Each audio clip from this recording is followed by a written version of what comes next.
దేశవ్యాప్తంగా రేపు ఎన్నికలు జరగనుండడంతో ఓటు హక్కు కలిగిన అందరూ తమ ఓటు హక్కును వినియోగించుకోవాలని భారత ఎన్నికల సంఘం ఓటర్లకు సూచించింది. ప్రజాస్వామ్యాన్ని కాపాడుకోవడానికి మనకు ఇచ్చిన ఓటు అనే ఆయుధాన్ని వినియోగించుకున్నట్లయితే ప్రజాస్వామ్యంలో మనం ఉండి లేనట్లే అంటూ రాష్ట్ర మంత్రి పొన్నం ప్రభాకర్ తెలిపారు. ప్రతి ఓటరు రేపు సెలవు అని భావించకుండా తప్పకుండా విధిగా ఇది ఒక సామాజిక బాధ్యతగా భావించి ఓటు హక్కు వినియోగించుకోవాలంటూ మంత్రి పొన్నం విజ్ఞప్తి చేశారు. ఎన్నికల సంఘం చెప్తుంది, ఓటు మీ హక్కు వినియోగించుకోండి.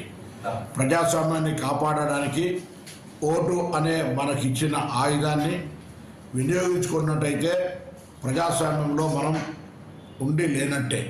కావున దయచేసి ప్రతి ఓటర్ రేపు సెలవు అని భావించకుండా తప్పకుండా విధిగా ఇది ఒక సామాజిక బాధ్యతగా భావించి మీ ఓటు హక్కును వినియోగించుకోమని విజ్ఞప్తి చేస్తా ఉన్నాను.